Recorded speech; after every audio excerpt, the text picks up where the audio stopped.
Hey there, my name is Michelle Solicito, and I have done a number of these videos, and one of them that I keep getting asked about is the one that I did about how to get work in software and the cloud and consultancy and so on.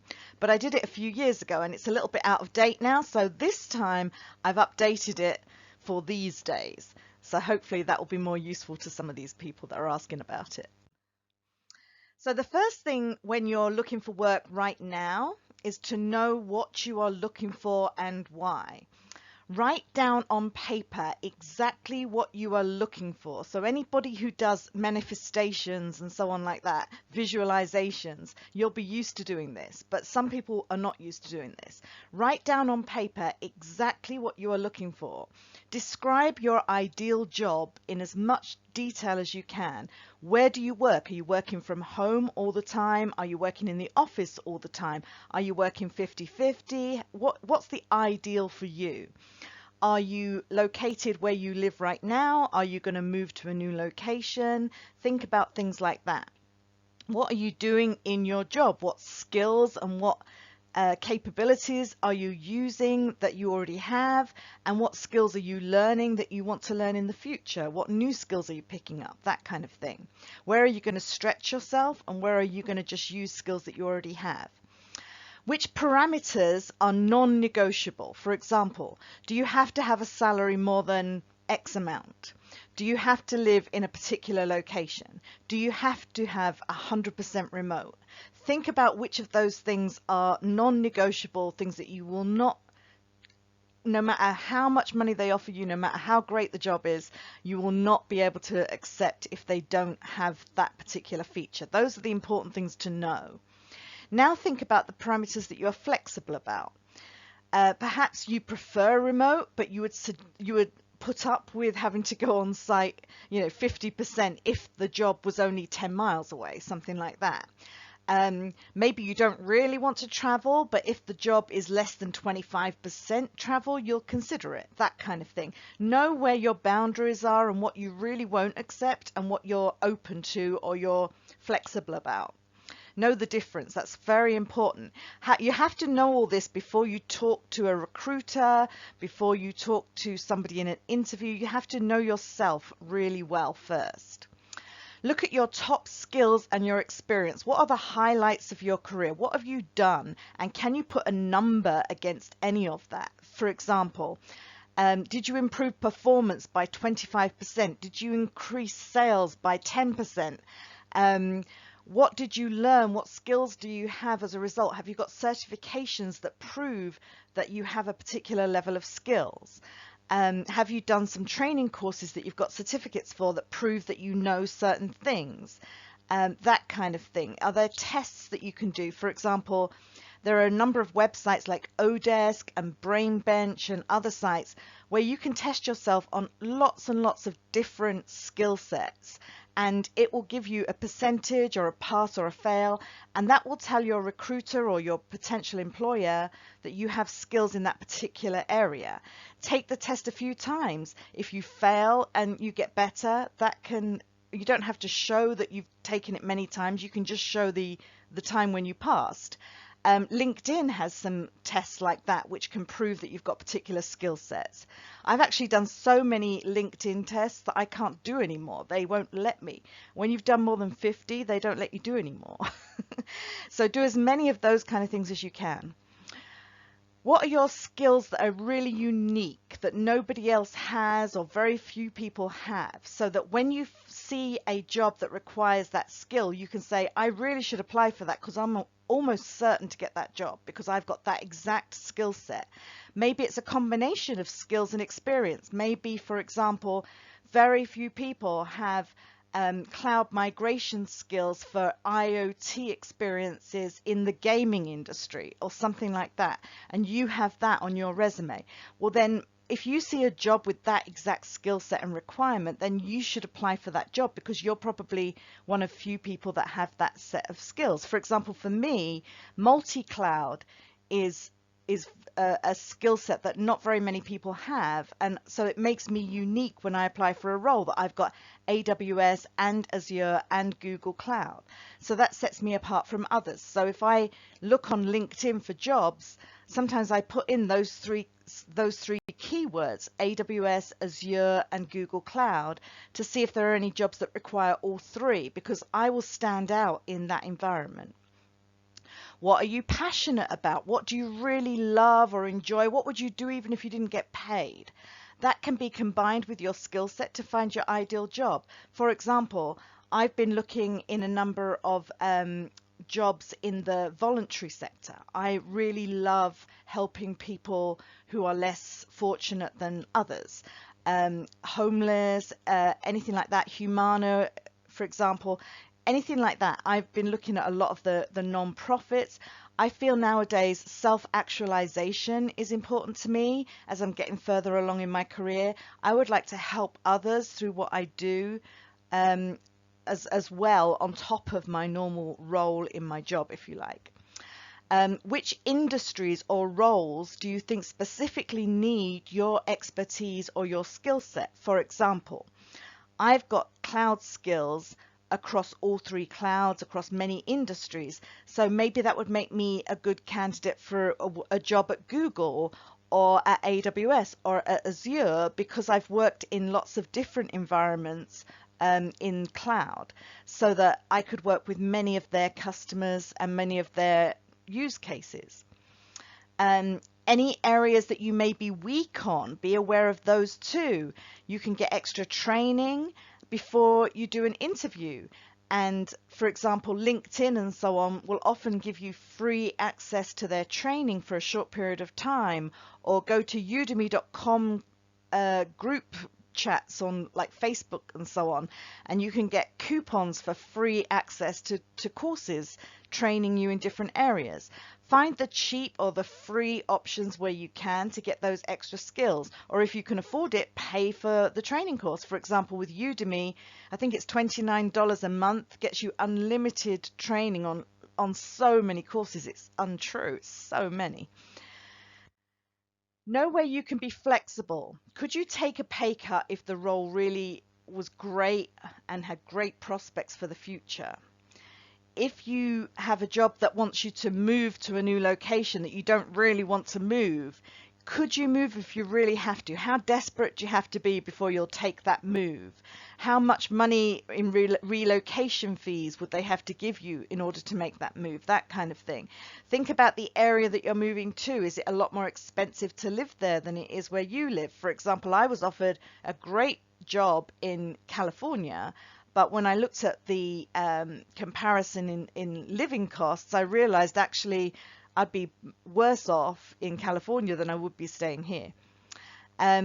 Could you work in the office 5 days a week if you had to, if that was a requirement of the job? If you couldn't, make sure you know that and make sure you make that clear with any recruiters and so on. Could you take a slightly different role? So for example, imagine my target group is CIO or CTO of a small company, like a cloud startup, something like that. But I could take a job as a senior cloud architect in a large company, or a senior IT manager in a large company, a senior development leader in a large company, that kind of thing. So think about how your skills could adapt to different types of companies, large companies, small companies, different environments, and so on. Don't be too stuck on the title either, because sometimes the title means something completely different in another company. Your resume or your cover letter, how do you write that? So take all the information we've talked about so far and put that all into these things. So the first thing is a quick elevator pitch, which should be like 2 or 3 sentences that you can send out to potential recruiters or employers or consultants and so on. Just like a headline to say, you know, this is what I'm looking for, and these are the boundaries that I won't go outside of. For example, I might say, I want to be a cloud architect, and I am looking for 200,000 a year. I want 100% remote and that's not flexible, that's not negotiable, something like that. So it could just be 2 or 3 sentences just to say what you're looking for. And what that does is, first of all, it crystallizes in your mind what you're looking for. Secondly, an elevator pitch is something you can say really quickly to anybody, either on LinkedIn, if you can copy and paste it to other people on LinkedIn, or on a phone call if someone calls you, so that they know what you're looking for and they can immediately know whether they can help you or not, so you don't waste their time. And if they think they might be able to help you, if you're a bit flexible on a certain number of things, you now know, because of this exercise that you've gone through, which things you are flexible on and which things you're not flexible on. So if you can't be flexible, make sure that's clear, but if you can be flexible, make sure that's clear too. So the next place to put all that information is obviously into your resume and into a cover letter. So I recommend have one huge long resume with everything in it and one really huge long cover letter in it with everything in it, and have those available for certain purposes. And then also have a short resume and a short cover letter for each kind of job role you might consider. And I'll explain why in a second. So for an example, I might have a short resume for cloud architect roles, one for data architect roles, one for director roles, one for auditor roles, that kind of thing. And they're targeted at that particular type of role. So that's the short roles, short resumes and short cover letters. Now they are for going to the hiring manager, the actual hiring manager. The reason you want the long resume and the long cover letter is because in that long resume and in that long cover letter, you want every single keyword that somebody might be looking for on the web if they do a search, or on LinkedIn if they do a search, anywhere they're going to do a search. And so your resume and cover letter, the longer they are, the more likely you are to come up in their searches.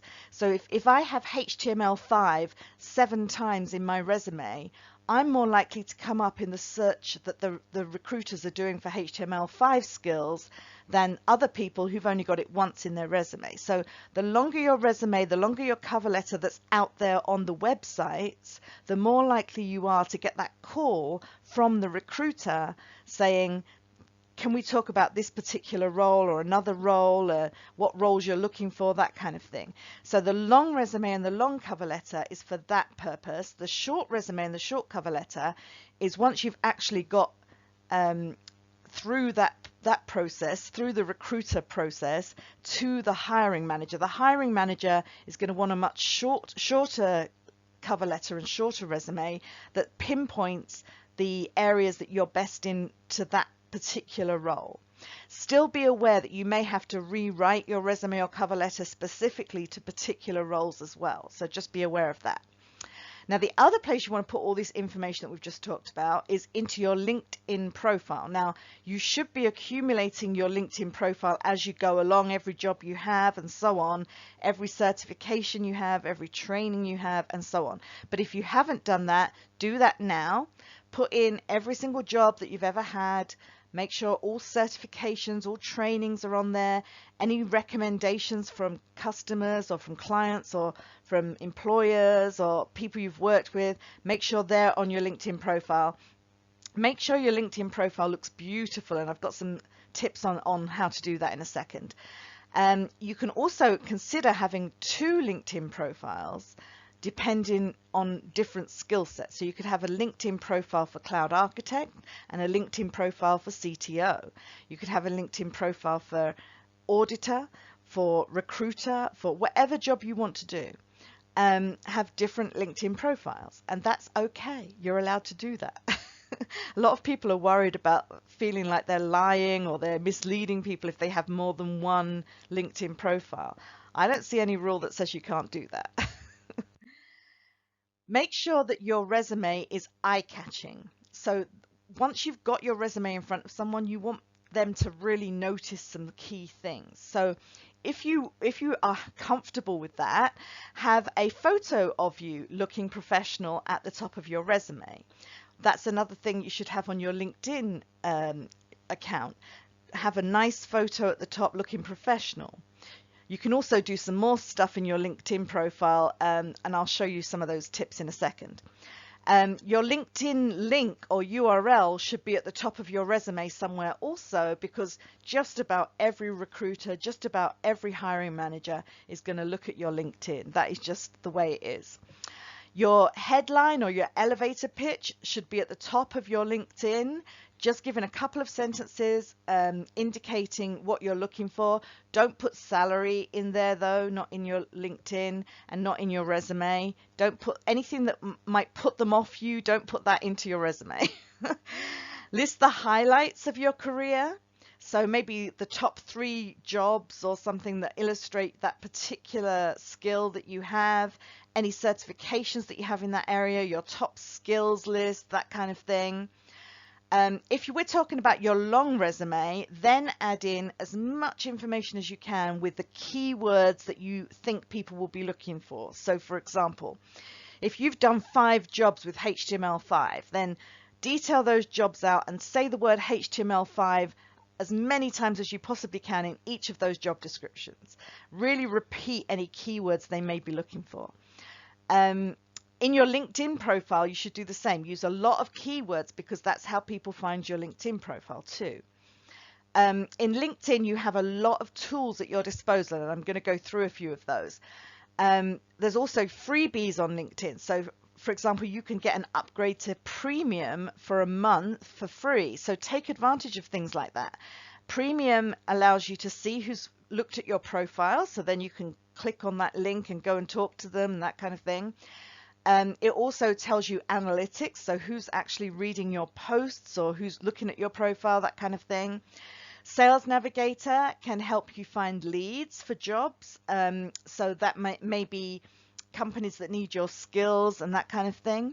And then there's free training. So if you've got skills that you're a little bit rusty, you haven't used for a while, but you think might help you get a new job, go there and do some free training if you can. Again, as I say, you can use Udemy for that as well, and other sites also for that. Now on LinkedIn, there are some tools that are at your disposal that I want to mention. So when you get to your LinkedIn profile, at the top, first of all, you should definitely have a picture of yourself in your best professional outfit, shall we say, and look a really good headshot. Then there's things like you can record a short video of yourself explaining something about what you do, so use that option as well.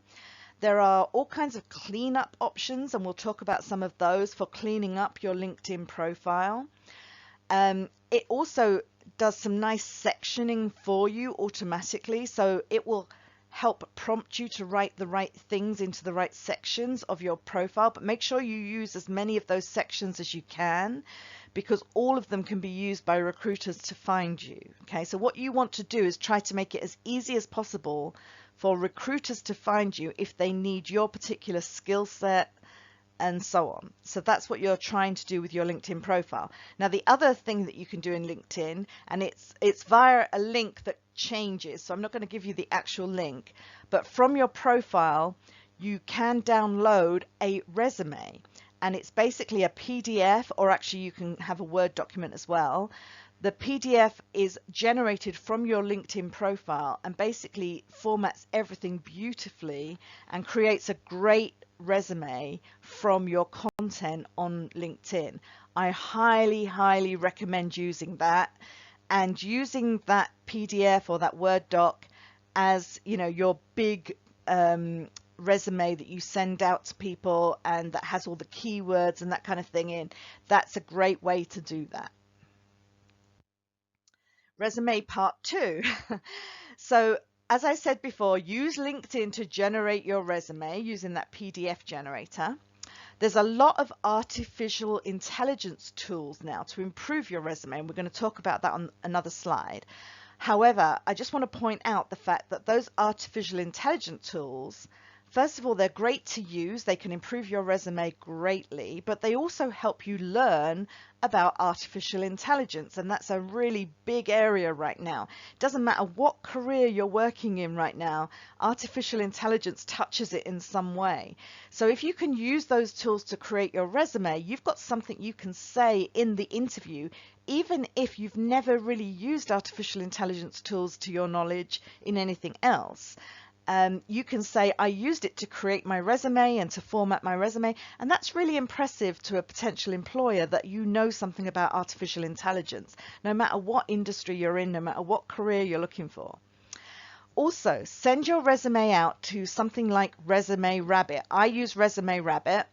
Resume Rabbit literally takes in one resume and sends it out to just everybody that might be interested in your resume. And at first you might get very few callbacks, but after a while you get so many you can't handle it. You get so many phone calls.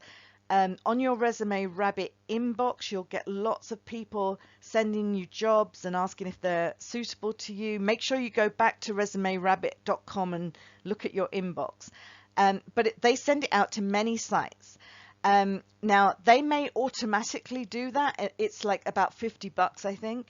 But then make sure that you still post your resume to all the main job sites anyway, just in case Resume Rabbit doesn't do it on a particular site that you really want. Okay, so sites like Ladders, Glassdoor, Indeed, Career Builder, Monster, ZipRecruiter, Simply Hired, Snag a Job, and any industry specific job sites you can think of as well. Make sure your resume is up there, and if possible your cover letter too. And I'm talking your long resume, your long cover letter if possible. Not only is it good for those reasons, but also it's good for auto-filling applications for jobs. So you may find a job on Career Builder, for example, that you want to apply to. Now, if you haven't already uploaded all your information, you have to type it all in, and it doesn't autofill. But if you have already uploaded all your information, most of these sites nowadays have easy apply options, especially LinkedIn. It has a great easy apply option. And it will basically just fill out your application for you from your resume. So make sure it's the long resume with all the information in it. Make sure it auto-fills, and that will be a lot faster to apply for jobs. As you're auto-filling for jobs, you might find that your resume is slightly out from formatting perspective, and so it reads it slightly wrongly, like it might get your job title but not the company you worked for, or something like that.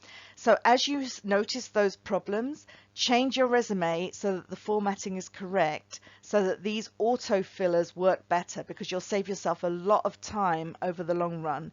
Once you've got your resume in a state that works properly with these auto fillers, everything becomes a lot quicker. There's also some tools to help with that, and that's on the next slide, I think.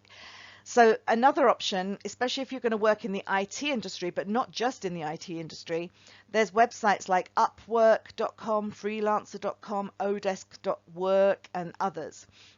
Now, these websites, you can go on there and illustrate all your skills and your previous experiences and so on like that. And people can offer you projects, or you can bid on projects that suit your skill set. Now, it used to be mainly IT projects, software projects, that kind of thing. But nowadays they have all kinds of projects. They have marketing roles, they have accounting roles, they have legal, paralegal roles and law type roles. They have all kinds of jobs that you can apply for on those websites. So don't think it's just for IT roles. And what you do is the first job you get, typically you're not going to get very well paid for, right? So typically somewhere between $15 and $25 an hour is the first role that you get. But don't be despondent, because what happens is, first of all, that first job, if you do a really good job of it and they give you a really good review and a really good rating, you can up your rates as you go along. That's one thing. But the other thing is, this is often a way to get yourself a full-time job. Often people that take you on to do a small piece of work, they use that to evaluate your skill set and to see how good you are. And if they like you and you have a good working relationship, they'll take you on full time. So don't discount those websites. They can be really, really useful in your job search. The other thing is to send your resume to any recruiters that have contacted you over recent years in your email, because like me, I'm sure you get lots and lots of emails from recruiters over the years. If you just do a search for the word job in your email account, you'll probably find so many emails. Now, the job that they sent to you at the time is obviously like a year ago or 6 months ago or what have you, probably isn't around anymore. But those people, if you use their email address and reply to that email address, at least they know who you are. They've got some kind of history with you already from a previous resume or a previous job application. Write back to them and say, look, I'm looking for work right now. This is my resume. This is my cover letter. Again, send them the long one. You know, have you got anything that's suited to my skill set right now? And a lot of these recruiters, they love that, because if you send them your cover letter and your resume, they know exactly what to target you at. They know if they've got a job that suits you. If they don't have it, they can often get a referral by referring you to another recruiter or another company and so on. So don't underestimate the power of doing those kinds of things too. On LinkedIn as well, do the same thing with all your contacts. Any contacts that have come to you in the last year and offered you a job or what have you, go back up that list and send them your resume and your cover letter and saying, you know, that job that you reached out to me a while back, I wasn't suited for, but now I'm looking for this kind of role, and give your elevator pitch and say exactly what you're looking for. And then if they think they can help, they can look at your resume and your cover letter, and they can get back to you if they have anything. That kind of thing, it pays off in dividends. It really does. So your resume is really powerful. Your cover letter is really powerful. So this is the set of tools that I was talking about that can help you with your resume. And there's actually a full list on the right-hand side here. On the left-hand side, I've written up a few of them. They do things like reformat your resume or reformat your LinkedIn profile in some way, or help you with your LinkedIn profile in some way. A lot of them use AI. Simplified Jobs allows you to auto-fill these job applications so that it's a lot easier and quicker to apply for jobs. LinkedIn also has an auto apply function that basically, if you've applied once for a job, you can almost just click an OK button and pretty much you've applied for a job. So it makes it very fast, and that's really, really welcome to people that are really looking for a job seriously. Remember to give yourself a target every day of applying for say 10 jobs. Or 10 reach outs to other people, and that will give you a good feed of job interest coming back. Let's put it that way. So you'll have recruiters coming back to you, you'll have hiring managers coming back and asking for interviews, that kind of thing. So these tools will help with that. If your resume is really nice and your LinkedIn profile is really nice, that will help a lot. And I'm going to do another one of these videos on the LinkedIn profile itself, because I think that's really, really key here too.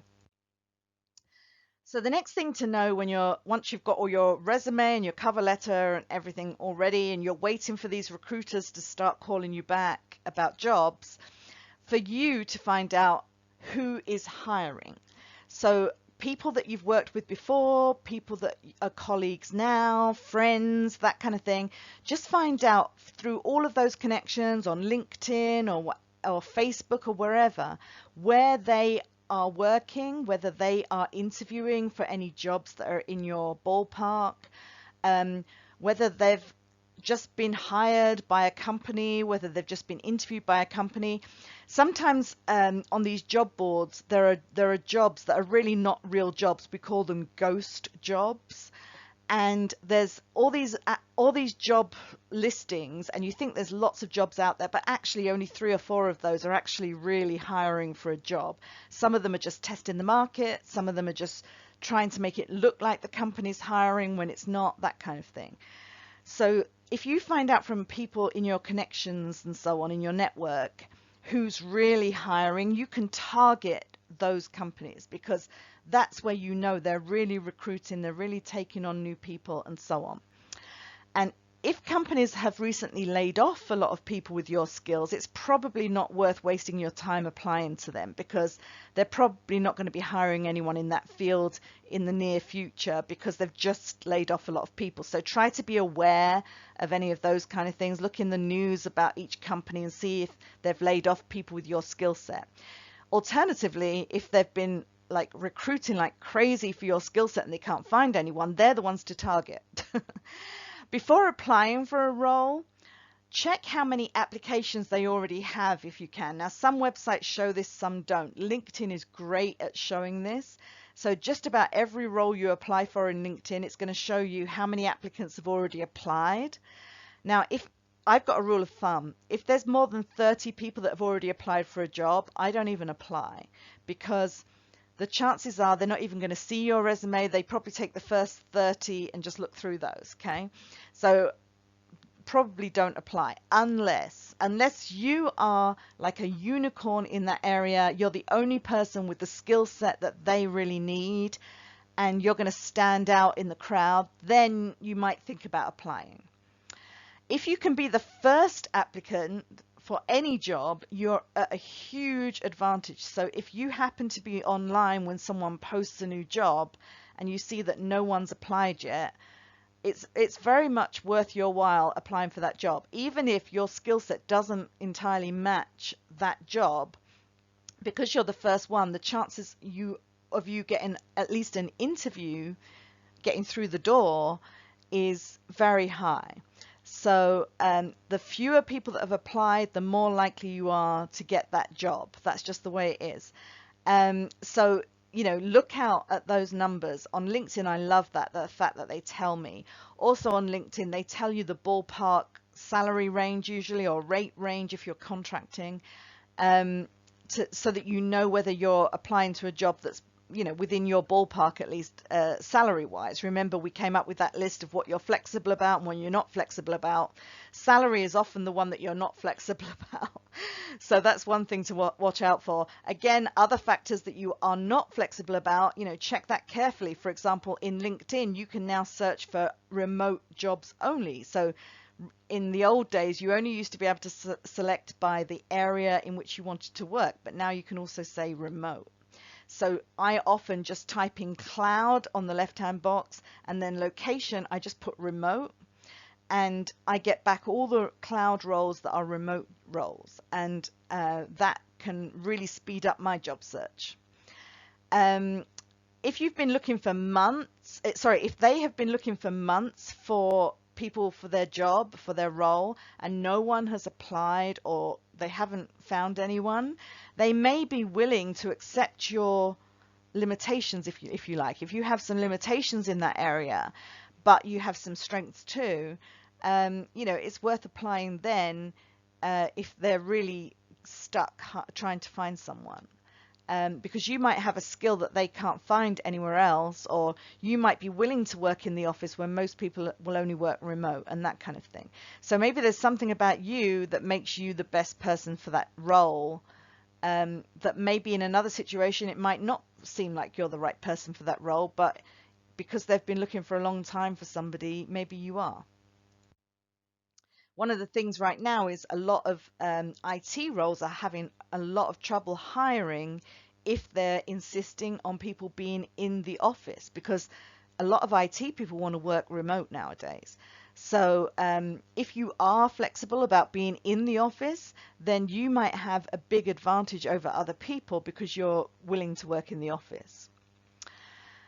Right, next step. So the next thing, after you've done all of that research to find out which companies you should apply for and which ones you shouldn't, and you've actually applied with these easy apply options, or auto fill out the applications and that kind of thing, the next thing to do is reach out to your whole network and just have lots of conversations with your elevator pitch and so on about what you're looking for, and you know what you're not flexible about and what you are flexible about. Be open to options that you might not have considered, things like temporary or short-term contracts or part-time work. If you're open to that, if you're more flexible about that, you'd be surprised how many recruiters learn about small pieces of work that no one else wants to do because they're too small. If you take that work on, sometimes it opens a door to a company in a way that showcases your skills, and you might end up getting a full-time role with them. Also, some people literally keep themselves in money just by doing lots and lots of short-term contracts or short-term pieces of work. You'd be surprised how many recruitment consultants and recruitment agencies and so on hear about these short-term pieces of work, but no one seems to want to do those. So have that conversation with your recruiter and say, you know, I am open, even if it's a small piece of work, you know, if it's only going to take me a couple of hours, even if it's hardly going to pay me any money, I'm willing to do it because, first of all, you'll get a reference, you'll get experience, you'll hone those skills, maybe that kind of thing, and it's a possible longer term role with that company. You could even start your own business doing lots of these little pieces, especially if you couple that with things like Upwork.com and Odesk.com and Freelancer.com and that kind of thing, it can become a full-time job. You can actually be, you know, full-time self-employed. Another way to reach out is to join these groups. So there's the best groups to join, I think, are on meetup.com and on LinkedIn. And what I do is I look for subjects that I'm interested in or that I know a lot about. And I join those groups and I either go in person or I go online to these meetings, and I network as much as I can to tell people what I'm looking for, find out what they're looking for, find out what's out there, what's on the market, which companies are hiring, that kind of thing. If I can, I speak or I present in my subject area. One time I presented on an area that really wasn't my area, but it led to lots of connections. I was a cloud architect, but one of the groups that I managed was a testing team, and I'd done a lot of work on that testing team, getting them right and getting it well done. And I knew a lot about testing through my whole career. I've got like 35 years experience in software. And so I did a presentation to a QA group on, you know, the different ways that you can test and how that can be unified into a quality assurance principle way of testing. And I did a whole presentation on that, and it went down really well, and it led to lots of networking, lots of opportunities for me. So that was great. So online meetups are especially great for that kind of thing, because a lot of people are a bit like intimidated about speaking or presenting to a huge room full of people or experts in their area, that kind of thing. Well, online, you can do that without a lot of that tension, a lot of that stress.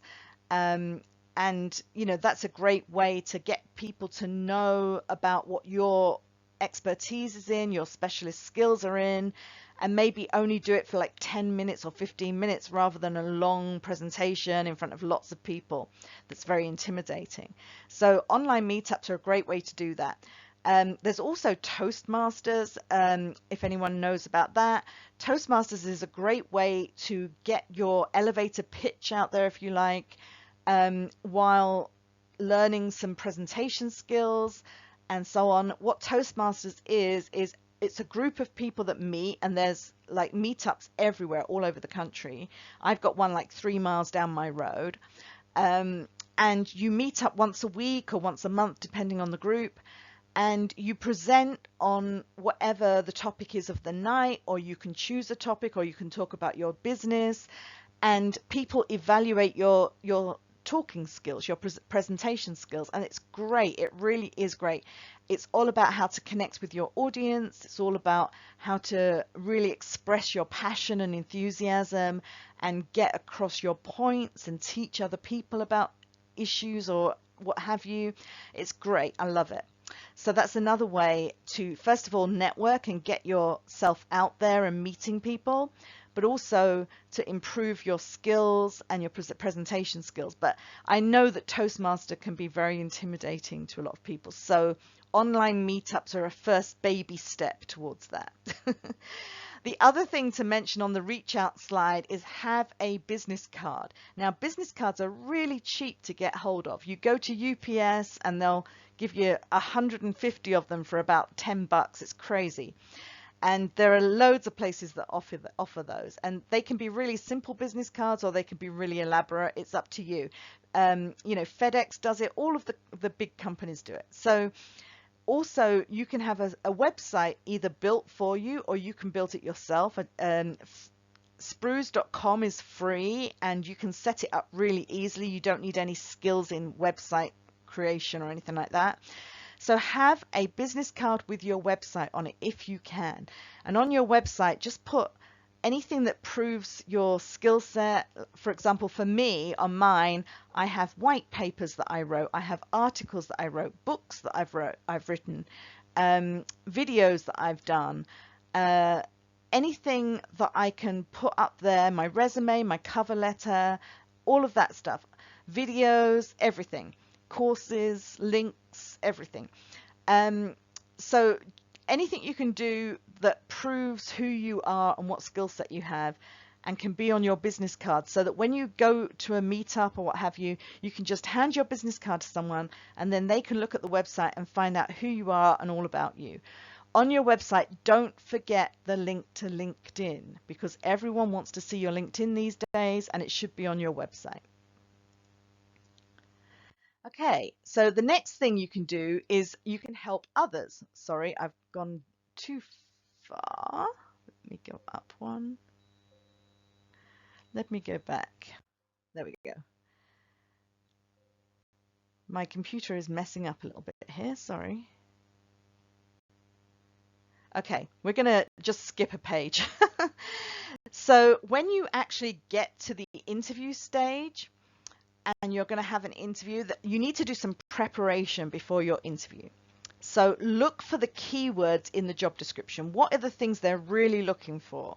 What skills are they looking for? What skill set? What experience do they need?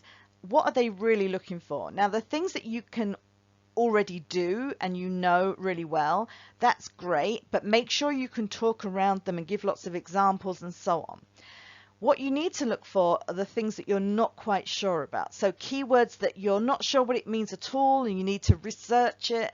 Once you research it, you might find that it's just another word for something you know really well. So you can talk around that really well. If there's a keyword that you know but you're a bit rusty on that particular skill or that area, read up and practice and do as much as you can to answer questions on that particular skill if it comes up in the interview. I always write up a Word document that I have on my computer while I'm in the interview, because remember, most of the interviews nowadays are virtual. So on my computer I have a Word document and I have keywords in my Word document, so I can just do a search. So Control F in Word is find. I do a find for the keyword whenever I need to answer a question on a particular keyword, and then I can find it in the document really quickly so that it looks really natural when I'm responding to questions, because you know I've looked at it really quickly in my Word document and found the answer kind of there. So for each keyword I write up a sentence or two, which is kind of like an overview about the keyword, and then I bullet point under each sentence, you know, some samples, some almost like ideas that I can elaborate on more easily in a natural fashion. So for example, if they ask me about CI/CD, CI/CD is continuous integration, continuous deployment, or there's other ways of saying it too. So I would have as the title of that, you know, what CI/CD is, and it's the idea of continuously changing what's in a particular environment and deploying software and so on in an automated fashion using all the tool sets and so on. So I'd have like a sort of an elevator pitch of that keyword, if you like. But then underneath that, I would have a list of, you know, which tools I associate with which part of that. So CI would be related to things like source code control, like Git and GitHub and that kind of thing. They're tools that I've used, so I can talk around that. For the pipeline part, I would use something like Jenkins or something like that, Octopus, and the cloud tools that do pipelines and so on. So I would list those. And then tools that I might use for testing in each stage of the pipeline. You know, for the unit tests, I would use N unit, J unit, X unit, and I can talk about each one of those and so on. So that's what I try to do in my little Word document. I list all the possible areas that they might talk about, and then I bullet point all the tools that I've used in that area, all the experiences I've had in that area that I can talk around naturally. So that gives me a way to start the answer to the question when I'm a bit nervous, but then I can elaborate on it because I've got lots of experience around that area. Hope that makes sense. I find that really useful in interviews. Always have some questions to ask at the end of the interview. So have a list of questions you want to ask, and if they haven't answered those, go through that list at the end. Try not to ask too many questions though, like 2 or 3 is good. Any more than that starts to be a bit overbearing. After you get the offer, so assuming that you've had an interview and they've actually given you an offer, before you accept, it's very tempting to just accept the job and so on, especially if you're really happy to get that offer and so on. Check the details really carefully. Check that you've got the salary or the rate that you agreed, and that is, you know, definite, and there's no woolliness around the salary and the rate. Check the start date they're expecting you to start.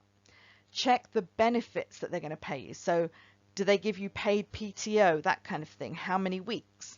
Do they give you a bonus? What are the conditions of the bonus? They might give you a 10% bonus, but it's only if the whole company reaches a certain sales target. So nobody ever gets a bonus, that kind of thing. Look at that stuff. Health benefits, when do they start? Quite often health benefits don't start till the end of the second month you're an employee or something like that. 401k company match, is it 5%, 10%? Is there nothing? Does it start after a year? That kind of thing.